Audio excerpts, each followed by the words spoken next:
Trade is skyrocketing. Holy shit. It's working.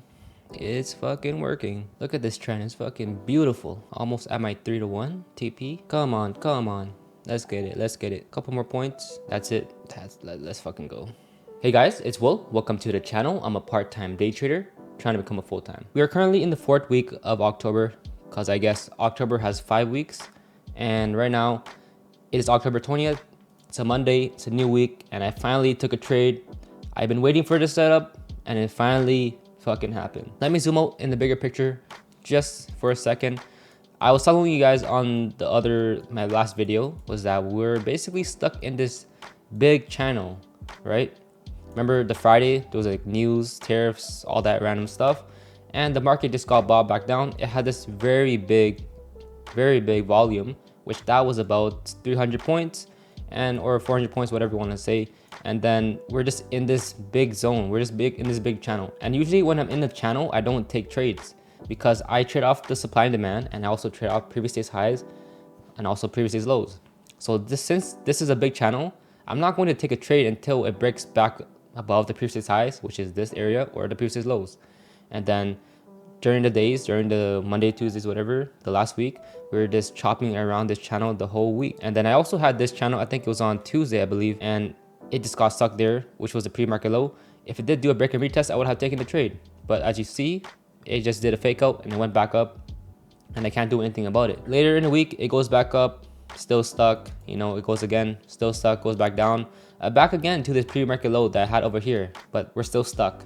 And when that happens, I don't take a trade because we're in a channel. I don't take trades in the channel. My strategy is to break and retest. I take breakouts. So when that happens, when we're in the channel, I don't do nothing. So last week I did absolutely nothing. It was a boring week. But what did I do? I stayed disciplined, doing the daily habits that I always do, and I also didn't lose money. That's the major thing. I'm protecting my risk, I'm protecting my capital by doing absolutely nothing. I'm just watching my screen. It looks like I'm not doing anything because I'm not taking any trades, but I'm actually doing something. I'm actually having the discipline to not take a trade, and a lot of people can't do that. I could have taken trades a lot last week and I could have lost every single trade. It also depends on your strategy too, right? If you just do supply and demand, maybe you would have gotten trades. If you do all this other type of strategies, you might get something. But for me, I traded break and retest. I didn't see my setup, so I didn't take any setups. I did take a trade, and I'm gonna play the live trade. I'm gonna break it down with you. But first, I do wanna show you guys my analysis. Let me zoom in a bit to the 30-minute time frame. And then I have this pre-market high area right here. That's the exact high right there and right there. It got stuck, which was the 25,150. I had that marked out.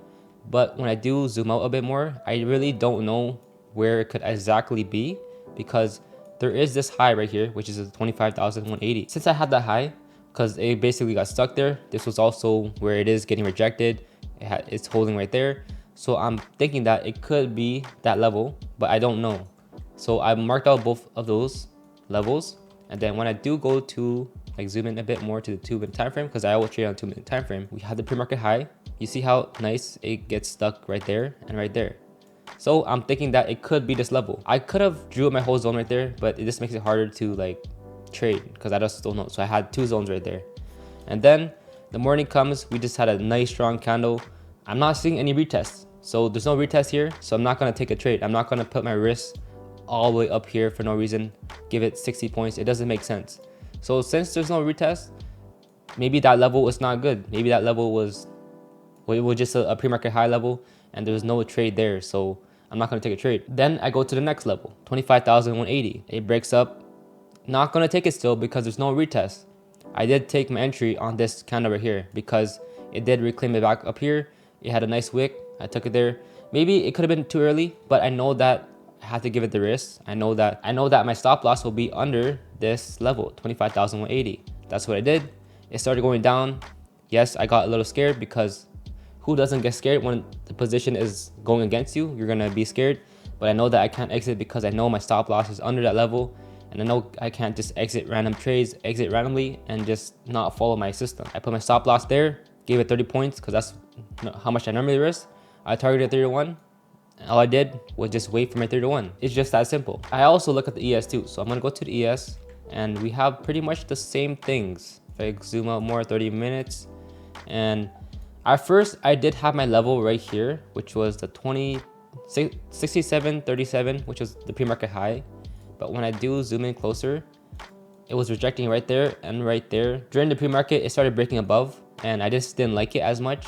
And I was thinking that it just could be this level right here, which was the Thursday's highs, which is a 67.45, and is also where it held over here, rejected there, and also had holds right there. The morning comes, I am gonna go to both of my charts now. It has a nice break, and I'm still contemplating if I want to take the ES or the NASDAQ, because I trade either, whichever market is more clear. And while the NASDAQ is holding around this area, it started waking up.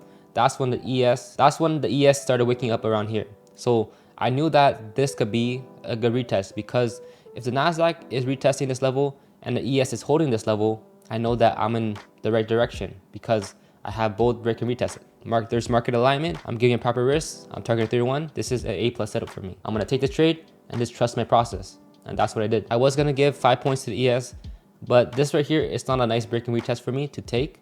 So that's why I did take the NASDAQ, because I did like the bigger break, and then this was the retest. Although I could have waited a bit more, I didn't want to risk too much on the NASDAQ, because what if it just kept going higher? Then I would risk 40 points, 50 points, and I didn't want to do that. And I also didn't want to take the ES because it wasn't that clean as the NASDAQ. I targeted 3-1, but I could have got, let's say, a 4-1 up here. I probably could get a 5-1, like who knows if it goes higher, but I don't have positions to scale. And the reason why I target 3-1 is because that is my strategy. And also, when I go out to the bigger time frames, I know that if I look at the NASDAQ, the all-time highs was the 25,390 or 370. I know that's the all-time highs. So I know that if it does give me a nice break and retest over this level, I have the space.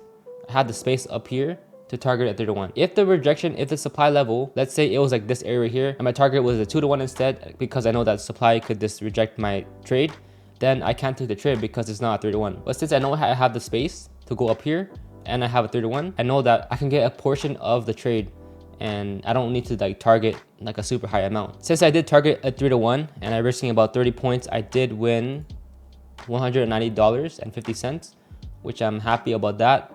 Anyways, it's just a 3-1 trade. It's nothing crazy. I just followed my process, followed my plan, and that's what I got. All right, so this is the live trade, and I'm liking that there is a pullback, because I don't like if a market just goes straight up. I really need that retest.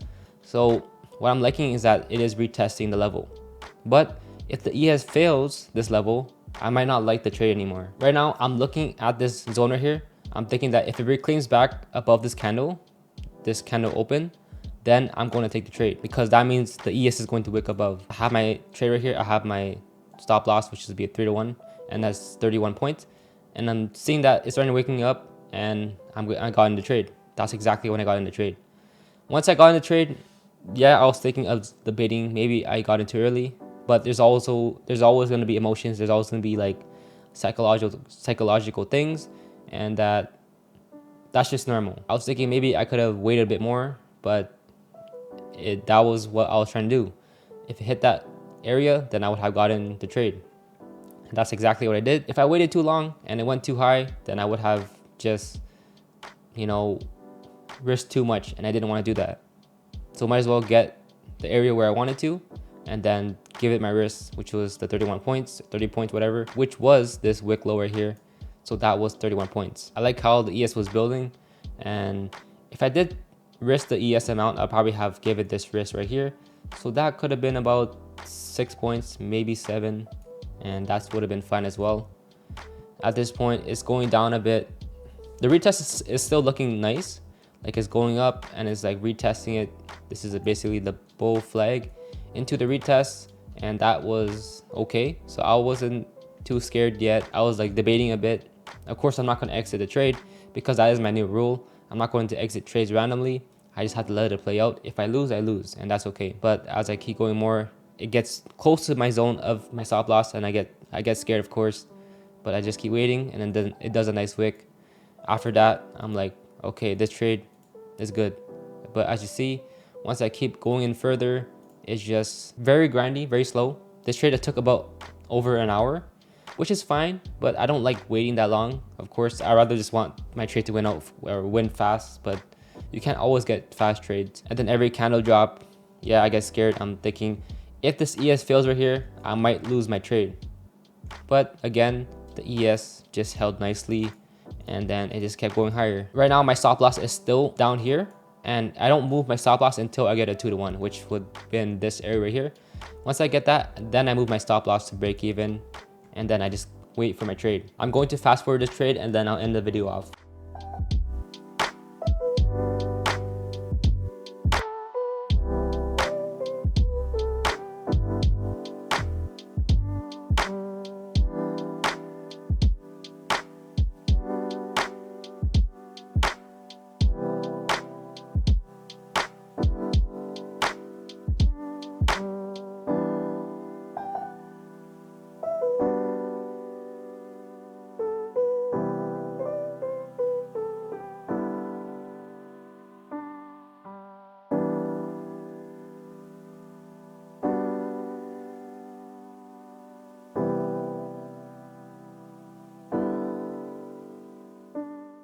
So that was my 3-to-1 trade. I did win $190, and I only took 2 trades this month. Technically 3, because one trading day I just took all these random trades. I only did take 2 trades this month. It feels very little. I'm okay with it, honestly. 1 trade a week is fine. 2 trades a week is better, but I'm not going to keep forcing trades when the market conditions aren't that great. Right now we are just currently mainly in all-time highs area, which for me is just hard to just read price action, and there's too little of a market and too little of like just market structure that it's hard for me to just form my analysis, because we don't know how strong these levels are. And normally I do take trades off of like previous highs, previous lows, and I don't really do it off of supply and demand. The last week was only in the zone. So basically what I was waiting for was a breakout. I was waiting for it to either break above these for a break and retest long, or a break under this level and for a break and retest short. So that was the only reason why I was waiting for it. It didn't matter if the previous lows was there, or it didn't matter if the previous highs was there. If it did a breakout, I like it because we are in the zone. It shows up many times that this area was a supply rejection the whole week, and also this was a demand zone for the whole week. So if I did get a break and retest, I did like the zone, and that's what I did. Today's only Monday, and we could still take more trades this week, but so far this is my trade. And yeah, that is my Monday recap. Hope you guys enjoyed it. And what I like to say is, how you do one thing is how you do everything. Keep staying disciplined, keep staying consistent, and let's just get 1% better every day. And I'll see you in the next one.